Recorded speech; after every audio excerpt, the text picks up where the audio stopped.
Connected, committed, purpose. That isn't just a slogan. It's, of course, the new reality for the Vancouver Canucks. Ryan Johnson and the Sedins are officially leading this team into a new era. And in my opinion, those three words, connected, committed, purpose, are the reason that this leadership group changes everything for the future of this roster. And of course, as you may have heard, the Canucks held a press conference earlier today. I'm recording this Thursday night, and this will, of course, come out Friday. So technically, yesterday, at the time of you watching this, they announced that Johnson and Henrik Sedin are now the co-presidents of hockey operations. And of course, Canuck fans already have a new term coined for them, the co-Tohos, twins of hockey operations. I absolutely love that one. And of course, Johnson and Henrik formally introduced the 13th general manager in Vancouver Canucks history, that of course being Ryan Johnson, who we knew was the internal candidate all along. And of course, it ended up coming down to Evan Gold and Ryan Johnson, and the Sedin twins made the official or the final decision on who they wanted as general manager, and it ends up being Ryan Johnson. So first, we're going to go over an article that talks about this announcement. As you can see here, Canucks name RJ, new GM, Johnson and Henrik as co-presidents of hockey operations, written by our good buddy Tyson Cole. And we're going to skip Ryan Johnson's history because we kind of already went over that in our previous video talking about the GM search. But of course, as we mentioned, the Canucks search came down to both Johnson and Boston Bruins assistant GM and Providence Bruins GM Evan Gold. Of course, we all know there was conflicting reports that had Gold pegged for the job on Monday, while others said it was premature to appoint one at that time, that being, of course, Elliot Friedman. And of course, this is a similar move to what the Toronto Maple Leafs did, naming a new GM and bringing in a pair of franchise legends. Of course, there wasn't a pair. It was Matt Sundin for the Toronto Maple Leafs, and of course, Johnson and Henrik for the Vancouver Canucks. So there's that. But I did want to specifically go over the takeaways. So let's check out 10 takeaways from the Sedins and Johnson's introductory press conference. This one, once again, written by our good buddy Tyson Cole. And let's start off right off the bat. These are his 10 takeaways. I'll throw in some of my own takeaways as well. But I guess one of the takeaways right away is the fact that we heard Francesco Aqualini actually speak. He did not take questions. Apparently, that is going to come later. Apparently, Francesco Aqualini will make himself available to the media. We'll see if that actually ends up happening or not. But this is what Francesco Aqualini said. To our fans, we appreciate that this rebuild will require patience. So right off the bat, he starts off by actually saying the word rebuild. So not only have we heard it from Jim Rutherford, we heard it from Patrick Allvin, the now former general manager. We now even heard it from ownership. Mind blown. But there's a part in this that actually blows my mind even more so than him saying rebuild. It is this part entirely. We are 100% committed to rebuilding the roster into a championship caliber team. What? He actually said rebuilding the roster into a championship caliber team. He didn't say playoff team. He said championship caliber team. Mind blown. The fact that he said that really stood out for me and admittedly had me shocked that he actually uttered those words. Let me know what you guys think in the comments, what you guys thought about him uttering a championship caliber team, not a playoff team, which kind of contradicts what Jim Rutherford said on, remember how he was like, he didn't exactly say playoff team, but he said something about like having Coots on the roster. He mentioned whoever the third overall pick is playing next year. It seems like we're not doing that anymore. But anyway, let's continue. He did say rebuilding and competing hard are not mutually exclusive. Johnson, Henrik, and Ryan, you have the full support of ownership. We'll see if that's actually the case. We will provide you with all the resources you need to succeed. Of course, later in the press conference, Daniel shared that he and Henrik have 100% autonomy to do whatever they want to help improve this organization. Once again, take it with a grain of salt. We will see if that actually ends up happening because we have heard this before. And we've been down this road before, as Tyson mentions a little bit later here. And the real question is, will this time be any different now that it's two of the best Canucks of all times? Both, I mean, I echo what Tyson says here. I sure as heck hope so. And I do have a lot of optimism that hopefully they will, or that they, being ownership, will let Henrik, Daniel, and Ryan do their thing and not meddle like we've heard about in the past. They did mention fixing culture is at the top of their to-do list. So obviously, as we all know, culture has been a massive talking point over the last 2 seasons, but it sounds like those issues date back further than that. Now, when the Sedins were, of course, leaders of the team, Henrik was captain, Daniel was had an A on his jersey, you would rarely hear about locker room issues back then. But over the last few years, that has been lost. A locker room, of course, rift, divided by 2 superstars, and played a hand in, of course, the rebuild that we find ourselves in today. According to the Sedins, that is priority number 1. We've got to show up every day and lead by example. That is, of course, the Sedin mentality. Henrik said, culture is huge. You cannot win without it. That's impossible. You cannot be sustainable without it. I absolutely love that quote from Henrik. And that right there kind of helps with my optimism on these 3 hires. For us, the culture piece is our main thing to fall back on over the next little bit here. And of course, Ryan Johnson himself shared a similar sentiment to that by saying, I think anybody that has worked with me, alongside me, players that have played with me, they understand there's some real non-negotiables. Before we talked about wins and losses or getting to that point, the environment will be first and foremost. That will be very clear. So already what I'm seeing here between the Sedins and Johnson is the fact that they're working together. They have one mindset, they have one vision, and that I'm really ecstatic for. Let me know what you guys think about that in the comments.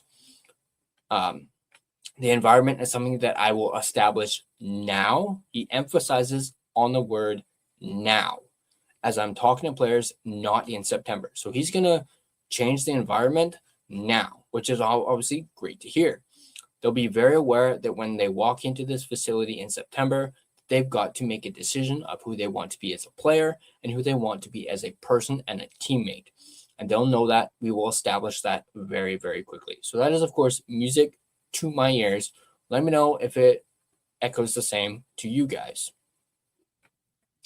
They also spoke about how the culture shifted after the deadline. Now, with Sedins and Johnson at the helm, they'll find those bad apples and they'll, of course, address them. This is something else that kind of stood out for me as well. And that was, of course, the timeline when it comes to this rebuild. Some people have said 2 years, 3 years, 4 years, 5 years, 7 years. They basically said they're not going to rush this process. And in fact, Ryan Johnson himself said there isn't going to be a timeline. Now, it says here, for many fans, this was going to be a big worry, of course. It wasn't too long ago that fans heard Jim Benning continuously preach that they could turn this around in 2 years. We did not hear that in this press conference. This organization has failed to commit to a proper rebuild and instead has tried to accelerate the process to help them get back into contention. And while that's obviously never worked and rarely does, it ever result in a Stanley Cup. So, of course, hearing Johnson say that he doesn't want to rush the process, that he wants to build through the draft, is, of course, a breath of fresh air after the handful of retools, hybrid, whatever you want to call it, fans had to deal with over the last decade. Here's exactly what Ryan Johnson said. I think to put any type of timeline on the rebuild is unfair to the process. It's more about building the environment first. It's making sure the staples are there, the things that we believe in, creating a safe environment where players can improve, can make mistakes, and can have resources. We're going to do this step by step, and we're not going to race through it. Right there, more optimism right there.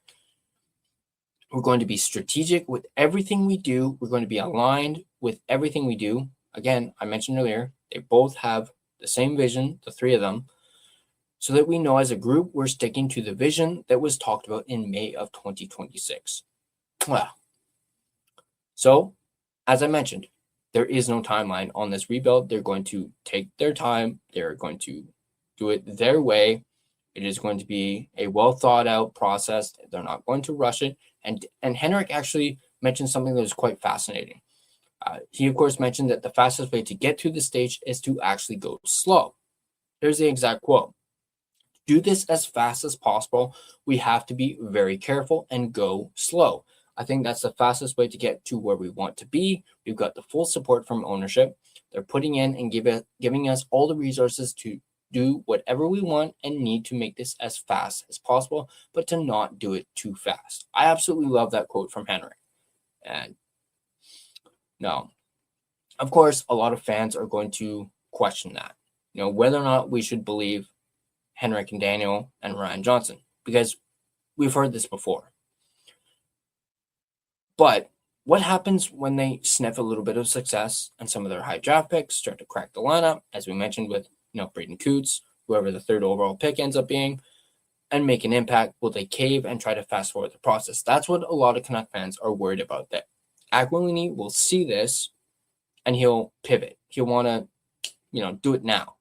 But I do think Henrik, Daniel, and Ryan will put a stop. They'll be like, no, we're going to stay the course. We're going to keep doing what we're doing.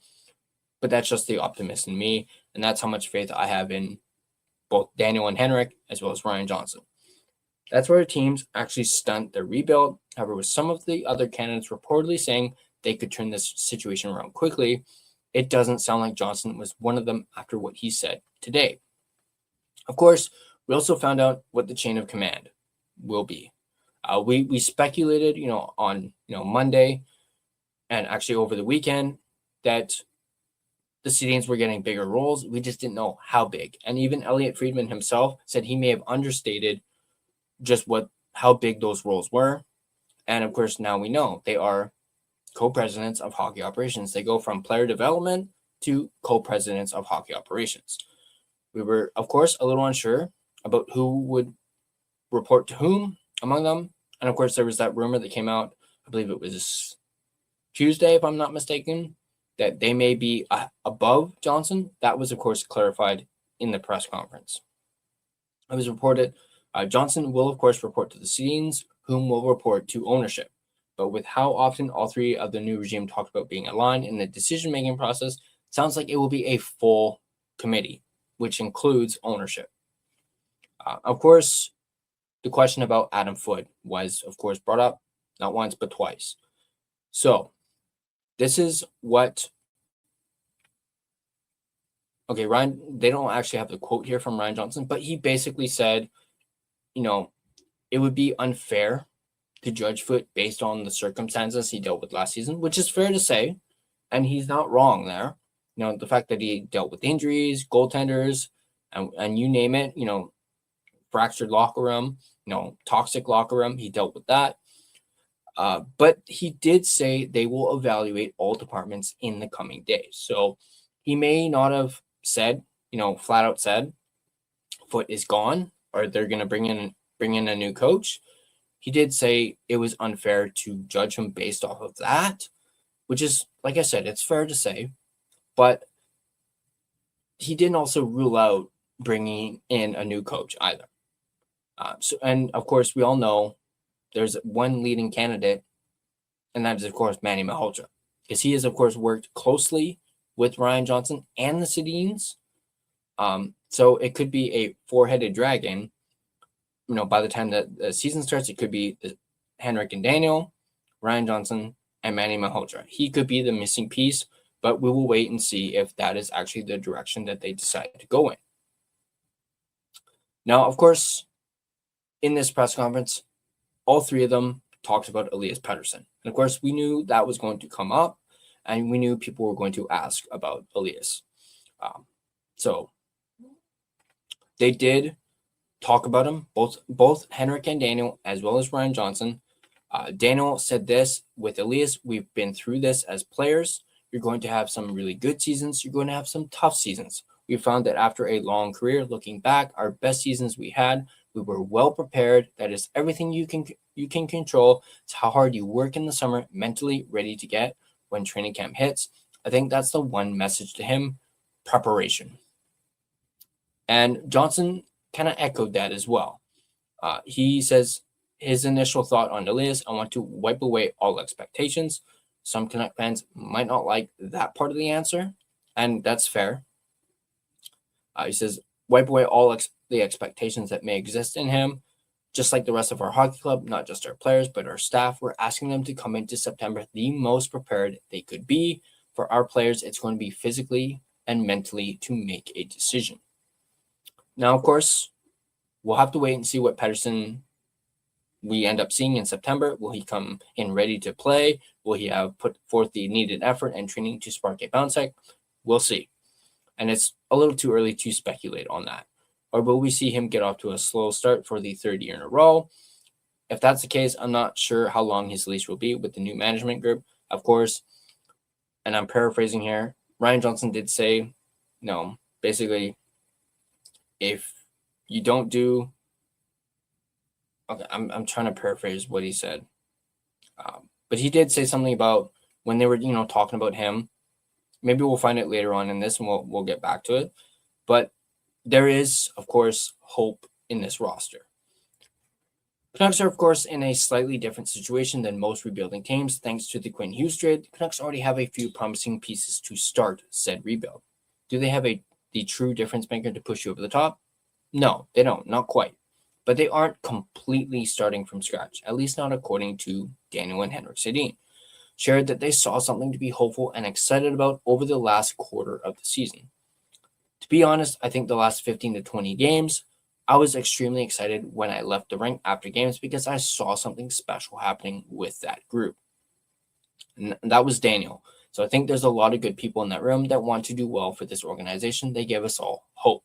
And this is what Henrik said, and this I found quite fascinating too. When you left those games, how many fan bases would have the wave going around the rink in the last game of the season after such a bad season? And I think the fans saw something that changed, and that's why we're very excited going forward. These quotes should mean something to fans, considering they were on the ice nearly every day with the players working with them. Of course, and this is Tyson's biggest worry, is that now that they're upstairs, they won't have the same impact for the players on the ice. They did say that, because they were asked, will you be on the ice, with the players? And Daniel said no. Which is understandable. They're moving to the front office, they're co-presidents, and not a whole lot of co-presidents are on the ice with the players. But we'll see who they end up bringing in to replace them in player development, which we'll probably find out over the next couple months. Now, Ryan Johnson was asked, a bit of a tough question. Obviously there's this thing going out there, or there's rumor going out there that he's not cutthroat enough, and is a bit of a narrative. He shot down that narrative. And he basically said, I think it's a little bit of a false narrative. One thing I do is create a space in between that eventually I have to let people know that I don't want them to perform well because it looks good on me. I want them to perform well because I have their best interest in mind. Then it allows me to create a safe space of conversation. It creates a space for me to then make those difficult decisions and to be able to say, we talked about this. I'm moving you out because you didn't understand. Now, that was the quote that I was getting at earlier with Elias Pettersson. The fact that he said, we talked about this, I'm moving you out because you didn't understand. That is what I meant. If Pettersson does not come into camp in shape, Ryan Johnson will likely have this type of conversation with him, saying, we talked about this, I'm moving you out because you didn't understand. I know Pettersson's got the no move clause, but this would probably be something like a conversation he would have with Pettersson if he doesn't come into camp in shape and has a slow start again. But he goes on to say, so I think it's a false narrative because I'm empathetic. I can't make tough decisions, but people that work alongside me know that that's far from the truth. Now, the Sedins also, they outlined the entire process of what happened, over the weekend, Monday, Tuesday, into Wednesday. So basically the entire process was once they received and accepted ownership's offer, I guess over the weekend, or maybe even earlier than that, the Canucks GM search was down to two, Evan Gold and Ryan Johnson. But that didn't stop them from doing their due diligence as they asked about the previous candidates to get a full grasp of their options, including Gold and Johnson. They revealed that they were actually involved in the final 2 interviews with both Evan Gold and Ryan Johnson, and shared that they spent a day with each of them. They gave Gold high praise. Daniel even said him by, referred to him by name, Evan. But after a few days to mull it over, they ultimately decided that Johnson was the right guy for the job. Sedins mentioned they were given 100% autonomy, as we mentioned, and it appears they actually had it, as they made the final big decision about who they wanted as GM. And I reiterate that. And Francesco even said it too. The Sedins made the final decision on who the GM was going to be. After they accepted the role of, co-presidents, it was up to them on who their GM was. Now, this was a big talking point in this press conference as well with the Sedins, as we all know how they are with the community. And they want to get back to being involved in the community because they feel as though it kind of tapered off a bit. Canucks haven't been as involved in the community as they have in years prior. And we all kind of saw that with Rutherford and Alvin. My buddy Clay even said, they weren't Canuck guys. They, came from Pittsburgh. That just wasn't one of their priorities. But that is something that the Sedins want to bring back. Now, over the last few years, of course, as I said, we really haven't seen a ton of community involvement out of this version of the Canucks, but according to Daniel, that's about to change. Looking back 26 years ago, when we flew into the city, Brian Burke told us that this was the #1 organization in the league when it comes to community involvement. We need to get to that point. We should be the #1 organization when it comes to community involvement. We're going to ask our players to do a lot. I think it's so important for us as players that we did all those things. It puts perspective in life. Fans will respect it. You might have a bad game here and there, but if you're out, you do the work in the community, they can certainly buy into what we're trying to be. And I thought that was great coming from Hank and Daniel. There were a lot of things that Canuck fans can take positively from this press conference. They said the right things. I completely agree on that, especially that whole, timeline thing was perfect answer from Ryan Johnson. And they emphasized not rushing this process and building a positive environment at the forefront of their hockey operations. Now, of course, it's time to see if they can actually back up their words with their actions leading up to one of the biggest drafts in franchise history. Now, I've said this before, and I'll say it again. I'm very optimistic with what Daniel and Henrik said, as well as Ryan Johnson. I'm not going to judge them based off of day one. We still need to see action, but I am optimistic that these 3 guys can help turn this franchise around. That I know for a fact, but I want to know what you guys think. Let me know what you guys think in the comment section down below. What do you guys think about Daniel and Henrik being the new co-pohos, or if you want to coin it, co-tohos, whichever one.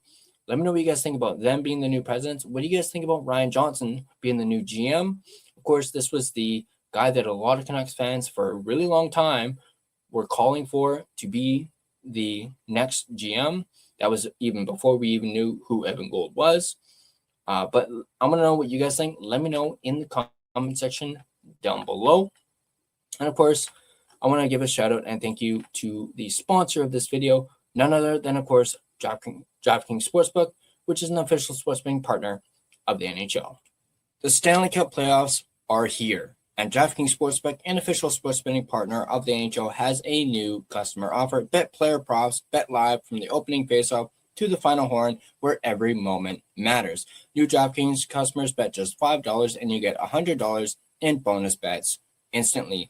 Download the DraftKings Sportsbook app and use code THPN so you're ready for the moment. Once again, that is code THPN. Turn $5 into $100 in bonus bets instantly in partnership with DraftKings. The crown is yours.